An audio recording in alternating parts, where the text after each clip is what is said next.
রাসূল সাল্লাল্লাহু আলাইহি ওয়াসাল্লামের কাছে এক সাহাবী এসে বলতেছে, ইয়া রাসূলুল্লাহ, আমি মানুষটা ভালো না মন্দ এটা বুঝমু কেমনে? হুজুর সাল্লাল্লাহু আলাইহি ওয়াসাল্লাম জবাব দিলেন, ইযা সামি'তা জিরানিকা ইয়াকুলুনা আন ক্বাদ আহসানতা ফাকাদ আহসানতা। তুমি তোমার প্রতিবেশীর কাছে খবর নাও, তোমার অনুপস্থিতিতে তোমার প্রতিবেশী তোমার নামে সুনাম কয় না বদনাম কয়, এটা তালাশ করো। রাসূল বলছেন, যদি তোমার আড়ালে অনুপস্থিতিতে তোমার প্রতিবেশী তোমার জন্য সুনাম করে, তোমার প্রশংসায় পঞ্চমুখ থাকে, তোমার ভালো দিকগুলো আলোচনা করে, তাহলে তুমি ভালো মানুষ। সুবহানাল্লাহ। আর যদি তোমার অনুপস্থিতিতে তোমার প্রতিবেশী তোমার বদনাম করে, তোমার খারাপ গুণগুলো মানুষের সাথে তুলে ধরে, তুমি আসলেই খারাপ লোক, এই যে মানুষের সাথে আলাপ আলোচনা করে, রাসূল সাল্লাল্লাহু আলাইহি ওয়াসাল্লাম বলেছেন, তাহলে বুঝে নিবা তুমি মানুষটা ভালো না, তুমি মানুষটা মন্দ। কিন্তু আমরা তো সবাই ভালো, খারাপ আছি নাকি কেউ? কথা বলেন। আরে সবাই ভালো। আমরা যখন মারা যায় জিন্দগিতে আল্লাহর সিজদা দেয় না, ভোট চায়, লোকটা কেমন আছিল? সবাই বলেন জোর করে মানুষের মুখ খোলায়। কেমন আছিল?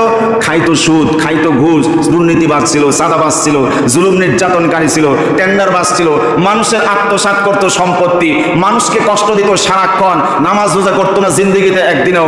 মারা গেছে। লোকটা কেমন ছিল? আবার বলেন কেমন ছিল? তিনবার বলেন কেমন ছিল? যত তারা তিনবার যত আওয়াজ দেয়, একবারের সময় একটু স্লো হয়, আর একবারের সময় আওয়াজ একটু বাড়ে, তৃতীয়বারের সময় আর একটু বাড়ে। ওই লোকটা ভালো আছিল। জোর করে আপনার মিথ্যা কথা বলাইছে। এরকম তেল মাখার দরকার নাই। যে লোক খারাপ আছিল আপনি খারাপ হওয়ার দরকার নাই, মরে যেহেতু গেছে কমপক্ষে চুপ থাকবেন। আমার হ্যাঁ বলারও দরকার নাই, না বলারও দরকার নেই। আমাকে মিথ্যা কথা বলে গোনা কামাইতে যাবেন কিছু। আর যেই মানুষ ভালো, যেই মানুষ নামাজি, সেই মানুষের ভোট চাইতে হয় না। মৃত্যুর শয্যায় শায়িত হওয়ার সাথে সাথে এলাকার মানুষ, এলাকার মুসল্লি, মসজিদের মুসল্লি সবাই এক বাক্যে সাক্ষ্য দেয় লোকটা ভালো ছিল। ভোট চাইয়া জোর করে মানুষের ভালো স্বীকৃতি নেওয়া, এটা ইসলাম এলাও করে না। আরেকজনের খামাখা মিথ্যাবাদী বানাই দিয়েছে। গরু চুরি করছে, হ্যাঁ আইসা কয় আমি শুধু গরু চুরি করছি, বাছুরটা তো রাইখে আসছি, আমি ভালো মানুষ। গরু চুরি করে বাহাদুরি করে যে আমি ভালো মানুষ। কেমনে? আমি তো খারাপ চোর না, গরু না চুরি করছি, বাছুর তো দুইটা ছিল, ওগুলো আনি নাই। ডাকাতি করছে, টাকা পয়সা নিয়ে আসছে, আবার দাবি করে আমি ভালো ডাকাত। কেমনে? ওই বেটির গলার মধ্যে হাড় ছিল, ঝুলতেছিল, চকচক করতেছিল সোনার অলংকার গুলা, ওগুলা তো না আনি নাই। আমি চাইলে অস্ত্র ঠেকায় তার ইজ্জত হানি করতে পারতাম, সেগুলোও করি নাই, টাকা পয়সা না আনছি, আমি তো ভালো মানুষ।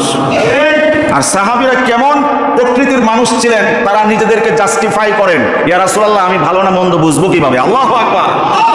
নিজেরে নিজে ভালো দাবি করলেই ভালো হওয়া যায় না।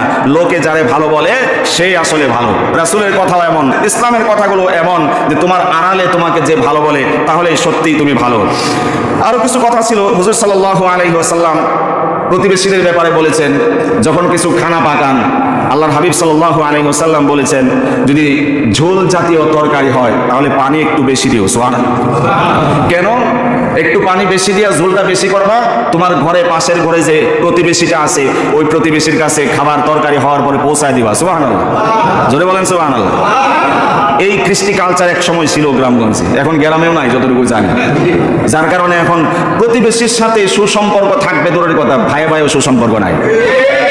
একটু ভালো কিছু পাকালে পাশের ঘরে পাঠায় দিত, ওই ঘর থেকে আবার এই ঘরে আসতো। এক কাপ লবণ এটাও উদার নিত, হাওলাত নিত, যে চাষি একটু লবণ দেন, আমার লবণটা শেষ। আবার তার ঘরে লবণ আসলে ওটা আবার রিটার্ন করতো, ফেরত দিত। একটু রসুন, চিনি, আদা, হাবিজাবি যেগুলো লাগে মহিলাদের, এক ঘর থেকে আরেক ঘর থেকে এভাবে উধার দেওয়ার, হাওলাত দেওয়ার কথা ছিল যতদিন সমাজে শান্তি বজায় ছিল ততদিন। আজকে এগুলো নাই। প্রতিবেশীকে কেয়ার করে না, মরলে মর, বাঁচলে বাঁচ, কোনো আপত্তি নাই, আমি তো 6 তলায় শুয়ে আছি।